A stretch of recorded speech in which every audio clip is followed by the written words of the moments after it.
There's 5 franchises that I cover quite often on this channel: Star Trek, Star Wars, the DC Universe, Doctor Who, and the Marvel Cinematic Universe. Now, I do cover lots of other franchises, movies and TV shows, but they typically come up the most.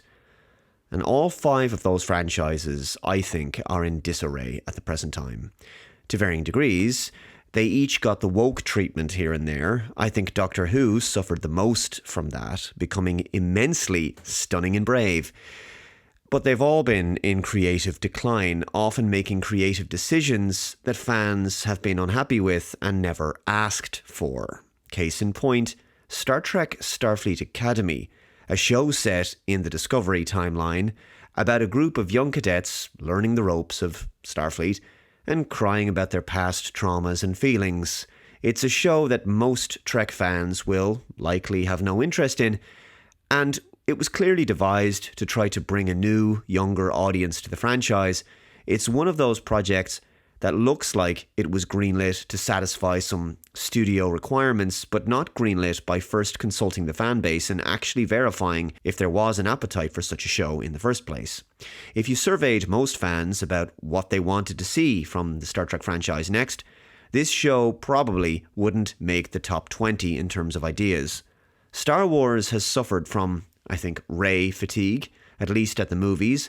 I'm not sure what the story is now with the possible Rey movie. Is it happening? Is it not happening? There's 2 more movies coming out soon. The first is The Mandalorian and Grogu, which is coming out this year, which doesn't make much sense to me as a film project. The Mandalorian was critically acclaimed in its first season, but creatively it did go down by season 3.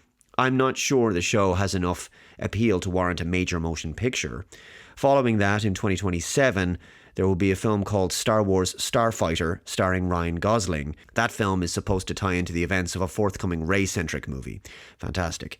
Spider-Man Brand New Day is the next MCU film coming out in July of this year, continuing with Tom Holland in the main role. This will be the 4th MCU Spider-Man movie in a film series that generally has been very favourably regarded in this franchise. Spider-Man is popular, and one would assume that this film will continue the high-earning box office performance of the 3 previous MCU Spider-Man movies. Even during the MCU's relative creative and box office slump of recent years, the Spider-Man films have been among the highlights financially and creatively. Presumably, that film will also set up the events of Avengers Doomsday, which is coming out in December of this year. A long way to go, but the marketing for that film has already begun. We've had several teaser trailers so far. It is a Hail Mary pass for the entire franchise, at least that's what it feels like, and it will be among the biggest, if not the biggest budget films of all time. It will be staggeringly expensive to make. The question is, will it turn the franchise's fortunes around? Everything is riding on that movie, and that's the reason I don't think it will work. The franchise is well past its prime at this stage. There's been too many duds in recent years, films and TV shows that should never have been greenlit, and I don't think a single film can rectify the MCU, especially when so many members of the cinema-going audience have moved on from the superhero film genre that dominated the late 2000s and 2010s. Also coming out in December of this year is a new Doctor Who Christmas special, which will see the return of Billie Piper playing maybe the Doctor, maybe whatever version of Rose Tyler or Bad Wolf that the Doctor was partially regenerating into. I don't know, I don't care. Russell T Davies will be writing this special, and as you know, Series 15 was Ncuti Gatwa's second and final season as the Doctor. It wasn't originally meant to be. He was supposed to do a 3rd season, but the ratings were so utterly atrocious that Disney cut ties with the show and the BBC decided to put Doctor Who on ice. The series has been in a bad way really since the latter half of the Moffat-Capaldi era, where the Doctor was consistently put in his place by strong female characters like Clara and River Song, but turning him into a woman with the Chris Chibnall-Jodie Whittaker era and then retconning the character's backstory so that he actually started out life as a diverse female child and not the original version of the character played by William Hartnell, yeah, that took the cake. That episode was called The Timeless Children, and I think technically speaking, the show could still have been fixed up until that point. But once that episode aired, yeah, I think the damage was done. I don't think Doctor Who can ever be fixed now. Since then, the series ratings have been in sharp decline, and the most recent 2 seasons, 14 and 15, had the lowest rated episodes in the entire 60-year franchise history. I cannot see this series being rejuvenated at this point. It's turned off way too many long-time fans, and is perhaps the worst affected by woke of any of the big franchises I can think of.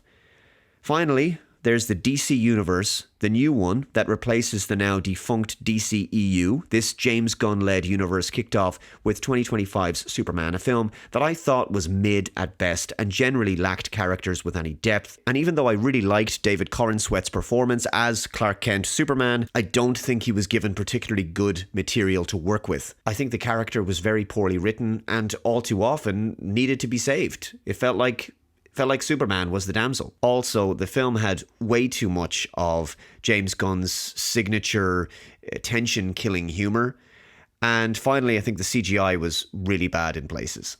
And in 2026, we'll get a sequel, Supergirl, with the drunken, world-weary version of the character that we saw at the end of Superman. The recent trailer for this film looks pretty meh, it has to be said. It's very Guardians of the Galaxy, and really, it just didn't do it for me. We have yet more petty digs at Superman, with Krypto needlessly urinating on a newspaper photo of him. Why was that even in there?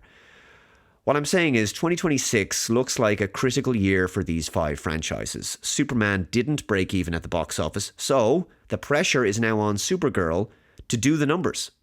And I don't think that character is going to generate the same interest as her cousin. So I don't see how that film makes more money than Superman did. The MCU will likely have more relative success with Spider-Man Brand New Day than it will with the massively expensive Avengers Doomsday, a film that's sounding more and more like a messy cameo fest laced with nostalgia bait to bring back fans. Doctor Who's Christmas special will likely be junk. They've got to come up with some convoluted explanation for why the Doctor regenerated into Rose Tyler, which was really just done to end the episode on a quirky, gimmicky cliffhanger. As for Star Wars, I don't know why The Mandalorian and Grogu is a feature film and not just some streaming movie. It's an odd choice to me. And Star Trek is likely about to blandly go where no fan ever wanted it to with Starfleet Academy. Stay tuned for my review of that show, by the way. Looking forward to that one. None of these huge franchises have been at their best in recent years, I think it's fair to say. And I'm not seeing anything in 2026 that makes me believe that any of these franchises are going to turn things around. But those are my thoughts. Let me know yours in the comments below. If you haven't already, please subscribe to the Dave Cullen Show channel. Remember to hit the notification bell to be notified of future updates. Please hit that like button, share this video out there, take care, and I shall see you in the next one. Bye-bye.